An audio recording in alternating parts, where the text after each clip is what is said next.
西の巨大都市大阪。そのすぐ隣には古都奈良があります。行く手を阻むようにそびえ立つあるものが存在するのをご存知でしょうか。今回のテーマは大阪と奈良を隔てる巨大な壁です。巨大な壁とは一体どんな壁なのでしょうか。早速行ってみます。その壁に向かうため、まずは近鉄奈良線に乗り込みます。急行天理行きが来ましたので、こちらに乗車します。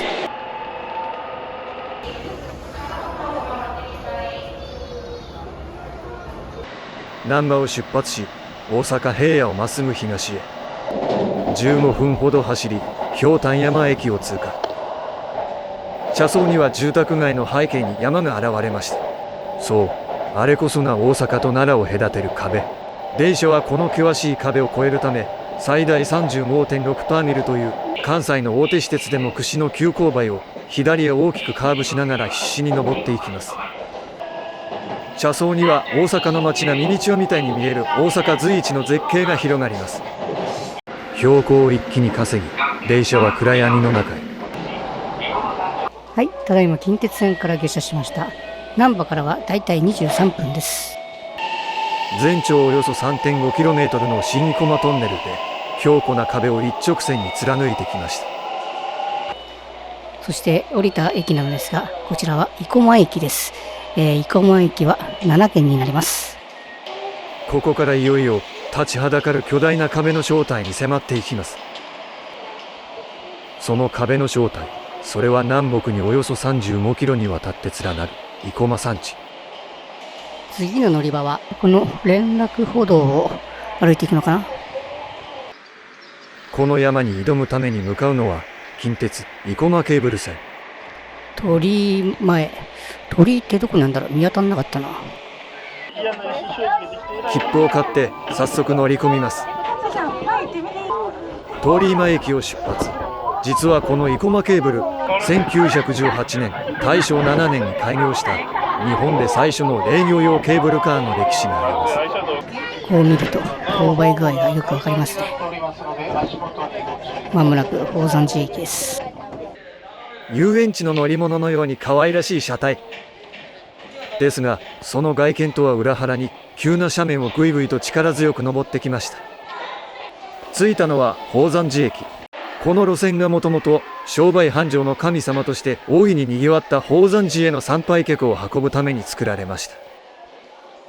生駒ケーブルは今登ってきた宝山寺線とここから山頂を目指す三条線の2つの区間に分かれています。今日は連休中ということで臨時運行があるようです。次のケーブルカーも可愛らしいケーブルカーです。ドレミ号という名前がついてるらしいです。さて、ここで生駒山地の秘密を一つ。実はこの山、東西で全く違う顔を持っているんです。大阪側は生駒断層帯の活動によって隆起した断層崖だから壁のように急斜面なんです。一方、今私たちがいる奈良側は地層がなだらかに傾いた斜面。この傾動地形という非対称な地形こそが生駒山地の最大の特徴。三条線には途中駅がいくつか存在します。かつてはここにもお茶屋や旅館があり、多くの人で賑わったそうです。険しい斜面を登りきり、ついに生駒三条駅に到着。はい、到着したのは生駒三条駅になります。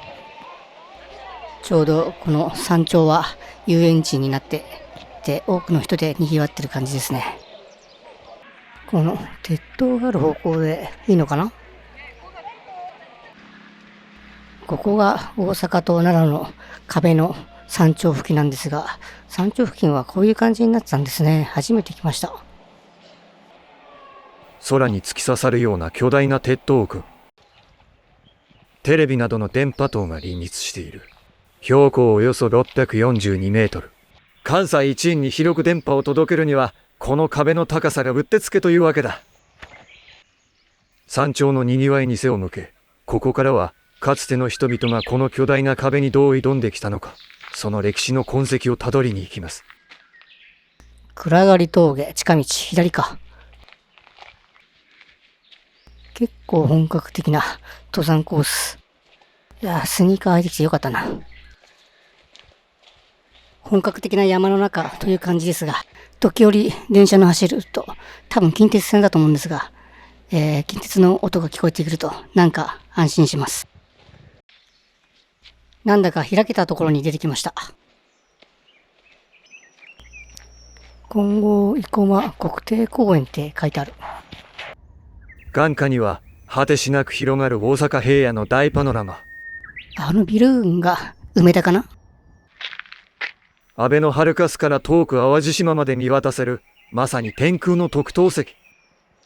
この辺りもちょうど奈良と大阪の境界か。実はこのハイキングコースの両線、ちょうど大阪府と奈良県の境界線をなぞるように道が続いているんです。山道をずっと下ってきてるんですけど、やっと民家が見えてきた。とりあえずのゴールかな。視界が明け、集落的になってきた。ここが暗刈峠、標高455メートルの山中に突如現れる歴史の交差点。かつて江戸時代には大阪と奈良を結ぶ暗刈越奈良街道の要衝として多くの旅人が行き交った大動脈、メインルートだった場所です。ここから先が奈良県のようです。足元には参勤交代の列も通ったとされるこの石畳。大和郡山藩が敷設したと伝わる王子の姿を今に留める希少な歴史の証人です。この暗刈峠の奈良県側を少し下ってみたいと思います。もうこの辺はすぐ民家なんだな。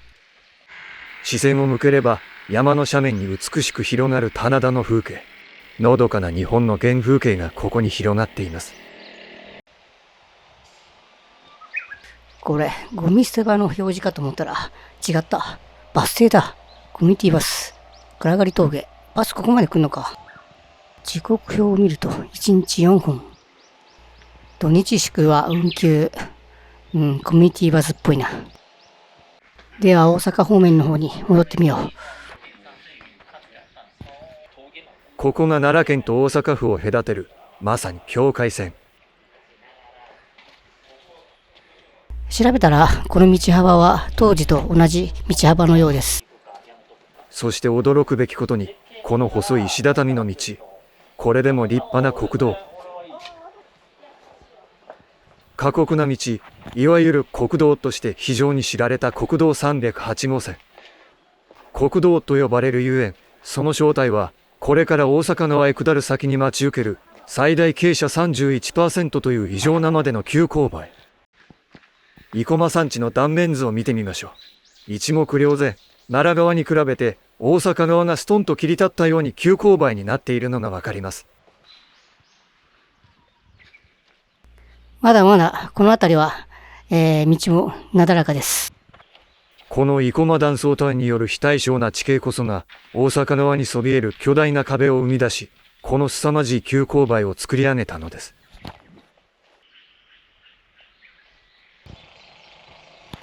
この辺りから勾配が少しずつきつくなってくるな。ジョギングで行くのすごいな。この辺りが最大斜度31度というところあたり。いやー、結構急だなこれ。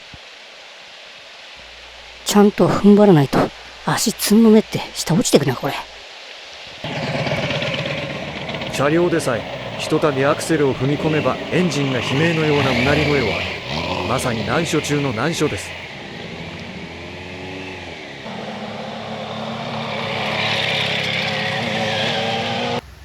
写真ですか。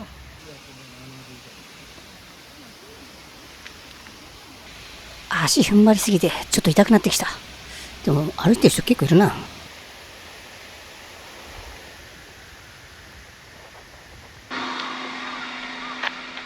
この暗刈峠は松尾芭蕉が最後の旅路で越えた歴史があるようです。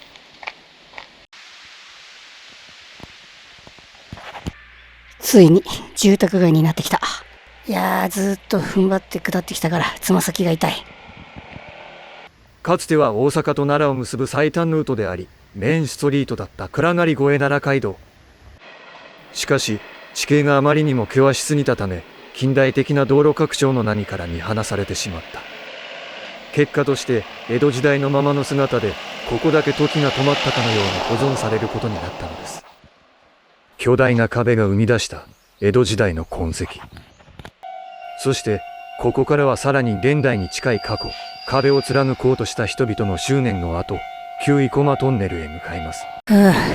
なんとか暗がり峠の坂から生還しました。そしてここは近鉄額田駅です。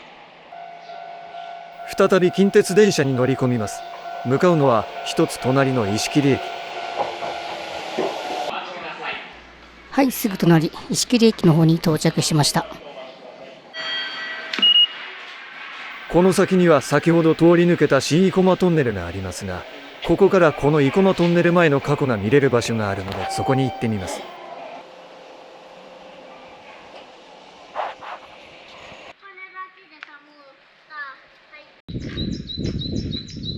ちょうどこの辺りなんだが、これどっちだ？この脇道方面か？こっちだ。ここがかつて大阪と奈良を結んだ大動脈、旧生駒トンネル。あれか、あれだ。そしてすぐ手前はホームがまだ残っている旧草井坂駅。人々がこの巨大な壁をどう越えてきたのか、ここで交通の歴史を俯瞰してみましょう。江戸時代、人々は先ほど歩いた暗がり峠という最短の直線ルートを自らの足で越えました。しかし明治時代に入ると、蒸気機関車では生駒の急勾配を登ることができません。そのため鉄道、現在の JR 大和路線は壁を避け、南の王子方面へと大きく迂回するルートを取ったのです。そして次に近鉄の前身である大阪電気軌道は、石切駅でギリギリまで標高を稼ぎ、当時の技術の限界に挑んで、この旧生駒トンネルを一直線にぶち抜きました。さらに現代では、阪奈道路が一気に力技でこの壁を越えています。奥深く、漆黒の闇へと吸い込まれていく重厚な赤レンガのアーチ。この旧生駒トンネルの建設は、生駒山地の複雑に入り組んだ地質。度重なる取水や大規模な落盤事故が容赦なく牙を剥き、数多くの尊い犠牲を伴う過酷な難工事となりました。この静かな廃線跡、それは単なる過去の遺物ではありません。先人たちが文字通り命がけでこの巨大な壁を貫き、大阪と奈良をつなごうとした執念の結晶なのです。大阪と奈良を隔てる巨大な壁、生駒山地にひっそりと刻まれた数々の歴史の痕跡。それは圧倒的な自然の脅威と、それを乗り越えようとした人間の情熱が織りなす壮大なドラマがありました。